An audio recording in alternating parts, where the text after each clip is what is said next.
Yeah, students, good morning. Today we are going to see about the tools and frameworks under the deep learning. Here before previous videos, we have discussed about the deep learning, what is deep learning and what about the mechanism behind the deep learning and what are the differences between the deep learning and machine learning ML and how it is derivated from the artificial intelligence AI. All those things we have discussed and also under the deep learning we have seen about the neural networks, what is neural networks and what kind of and what are the types behind the neural networks and what are the concepts and algorithms used in the deep learning. Okay, now we are going to discuss about the tools and framework used in the deep learning in detail. Okay, and before going to that, and the first thing we need to focus about the software libraries. While doing our project or our implementation, we need the software libraries. These are the libraries that is going to be used to deal with our deep learning algorithms, and we can categorize. We have many software libraries, nearly it is going to be a 10 in numbers, but these three is that is most important, and in day-to-day life it is very much used in application for the deep learning and succeeded also. Okay, so we took for these three software libraries. We'll see one by one. First one is TensorFlow.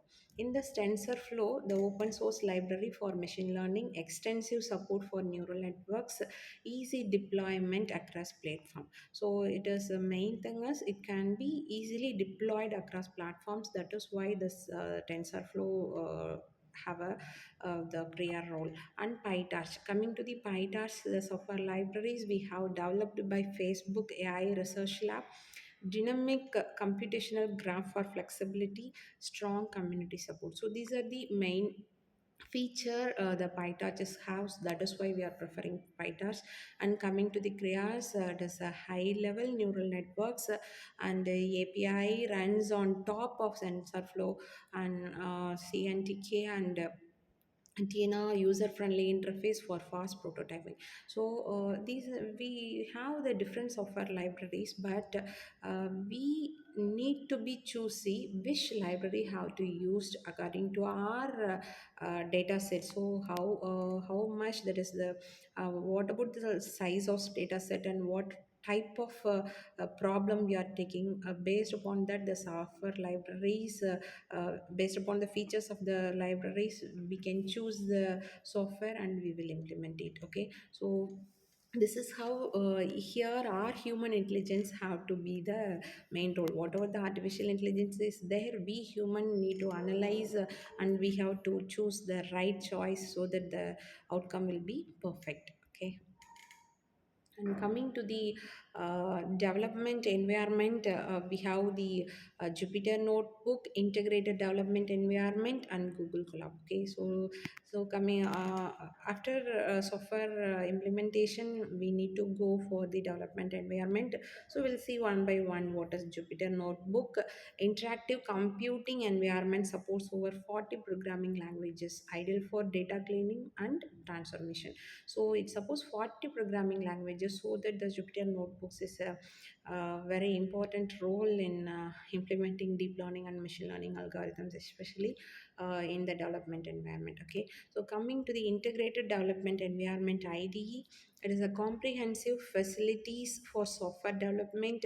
Example including PyCharm, Visual Studio Code, code completion one code completion and debugging tools. So this is how the integrated development environment IDE roles in the development. And Google Colab, it is a free cloud service with GPU support based on Jupyter Notebook, collaborative feature for sharing and teamwork. So it's a free cloud service with GPU support. So anyone can access this, and based upon this Jupyter Notebook already we mentioned, and the collaborative feature we have for sharing the teamwork. So these are the development environment we have and we can access very effectively, so that our machine learning and deep learning algorithms will be executed and tested easily. Okay, and coming to the computational resources, how we are going to compute, what are the resources are we are using here? That is, here it is GPU and TPU. And GPU, it is processor for two are the processor units and the processors for fast graphics rendering and parallel processing. We knew about the parallel processing and pipelining mechanism in the basic itself in the microcontroller.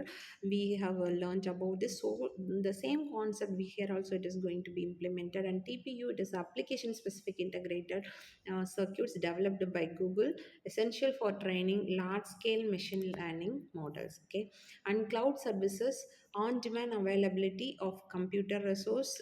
Example include AWS, Google Cloud Platform, and Microsoft Azure, scalable solution for various computational needs. This is how the cloud servers will be used in this deep learning and machine learning algorithms.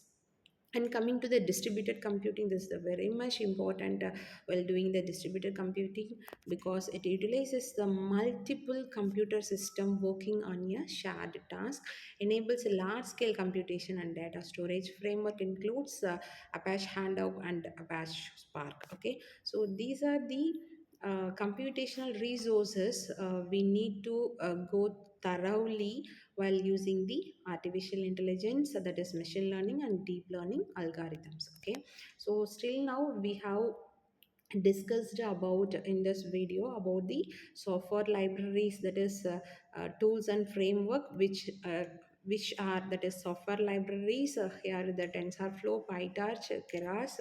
And coming to the development environment, Jupyter Notebook, integrated development environment, that is Google Colab. And computational resources like GPUs, TPUs, cloud services, distributed computings. Okay, thank you for your passion.